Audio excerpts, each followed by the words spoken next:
হত্যার প্রতিবাদে দোষীদের ফাঁসির দাবিতে আজকে আমরা ময়দানে নেমে এসেছি। কথা ঠিক কিনা ভাইয়েরা?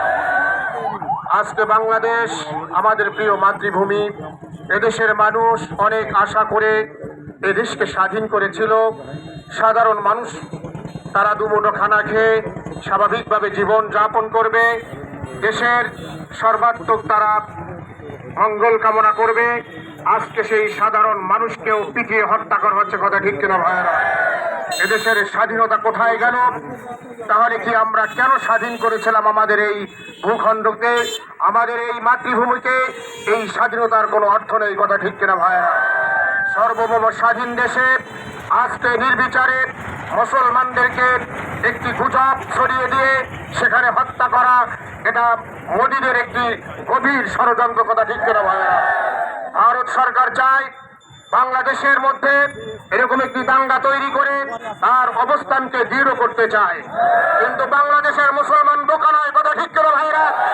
এদেশে শুয়ে আছে খাজা খান জালালী রহমাতুল্লাহি, এদেশে শাহজালাল রহমাতুল্লাহি শুয়ে আছেন, এদেশে শাহপরান শুয়ে আছেন, এদেশে ইসহাক রহমাতুল্লাহি শুয়ে আছেন, এদেশে ফজলুল করিম শুয়ে আছেন। কথা ঠিক কিনা ভাইরা? বাংলাদেশের এই মুসলিমদের রাষ্ট্রে এ ধরনের কার্যকলাপ কোনোভাবেই মেনে নেওয়া হবে না। কথা ঠিক কিনা? মুসলমান কখনো কাউকে আঘাত করতে চায় না। আজকে আমরা শান্তিপূর্ণভাবে মিছিলের আহ্বান করেছি। এখানেও আমাদের প্রশাসনিক ভাইয়েরা যেভাবে আমাদেরকে আদর করতেছেন, যেভাবে আমাদেরকে খোশামত করতেছেন, আমরা যে দেশের নাগরিক নই? আমাদের কি কোনো অধিকার নাই ইসলাম সম্পর্কে কথা বলা, দেশ সম্পর্কে কথা বলা, মুসলমান ভাইদের পাশে দাঁড়ানো? এটা কি আমাদের অধিকার নয়? আজকে কেন আমাদের অধিকার আপনারা কেড়ে নিতে চাচ্ছেন? তারপরে বলতে চাই আপনাদের প্রতি শ্রদ্ধাশীল, কিন্তু এই শ্রদ্ধাশীলতা মানে আমরা দুর্বল নয়। কথা ঠিক কিনা ভাইয়েরা? আমাদের ইমানের পরে আঘাত আসলে, আমাদের দেহে আঘাত আসলে, আমাদের রক্তক্ষরণ হলে আমরা কিন্তু ঘরে বসে থাকবো না। কথা ঠিক কিনা ভাইয়েরা? এই ইস্যুটা আমাদের ইমানি ইস্যু, এটা কোনো রাষ্ট্রীয় ইস্যু নয়, এটা আমাদের মুসলমান ভাইদের ইমানি ইস্যু। এক মুসলমান ভাই আর এক মুসলমান ভাইয়ের জন্য এটা আমাদের কোরবানি। কথা ঠিক কিনা ভাইয়েরা? এই প্রচন্ড গরমের মধ্যে আমার ভাইয়েরা ছুটে এসেছেন। আগামী দিনে যদি এটা অনতিবিলম্বে আমাদের এই শাহাদাতকারী দুই হাফেজদেরকে যারা হত্যা করেছে, এই উগ্রবাদী হিন্দুদেরকে যদি প্রশাসনিকভাবে সরকারের কাছে আমরা অনতিবিলম্বে এদের গ্রেফতার করে ফাঁসির দাবি জানাচ্ছি। কথা ঠিক কিনা ভাইয়েরা? এদেরকে যদি আপনারা দৃষ্টান্তমূলক শাস্তি না দেন, আমরা বিশ্বাস চরমনার নেতৃত্বে এর সুষ্ঠু বিচার ইনশাআল্লাহ আমরা আমাদের দাবির মাধ্যমে আদায় করে ছাড়বো ইনশাআল্লাহ।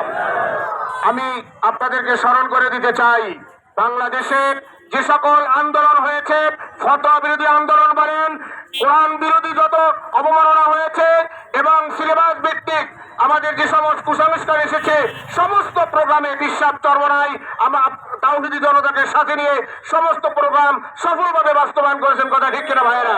অতএব মধুখালীর এই প্রোগ্রাম, মন্দিরে যে আগুন দেওয়া হয়েছে, এটা আপনারা দ্রুত আপনারা এটার ফয়সালা করুন, না হয় আমরা কিন্তু এটা আমরা মেনে নিব না। অবশ্যই এজন্য আমরা আরো দুর্বার আন্দোলন করে তুলবো ইনশাআল্লাহ। আমি প্রশাসনিক ভাইয়েরা, ইলেকট্রনিক্স মিডিয়া, প্রিন্টিং মিডিয়া সহ যে সকল ভাইয়েরা এসেছেন দূর দূরান্ত থেকে, আমাদের যে সকল ভাইয়েরা আজকের প্রোগ্রামকে সার্থক করার জন্য এসেছেন, সকলকে ধন্যবাদ জানাই। সকলকে আগামী দিনের সকল প্রোগ্রাম সুন্দরভাবে বাস্তবায়ন করার জন্য আপনাদের সহযোগিতা কামনা করে আমার আলোচনা এখানে শেষ করছি। ওমা তাওফিক ইল্লা বিল্লাহ। এই দেখা শেষ নয়, আবারও দেখা হবে, মাঠে ময়দানে কথা হবে ইনশাআল্লাহ। কথা ঠিক কিনা ভাইয়েরা? আজকে আপনারা যারা আসছেন সকলকে ধন্যবাদ জানাচ্ছি এবং দোয়ার মাধ্যমে আমাদের অনুষ্ঠান শেষ করার জন্য এবার আমাদের সামনে দোয়া পরিচালনা করবেন আমাদের সম্মানিত বাগেরহাট কেন্দ্রীয় বাস্তবিনাল জামে মসজিদের সম্মানিত খতিব সাহেবকে দোয়া পরিচালনার জন্য অনুরোধ করছি। আল্লাহুম্মা আমিন।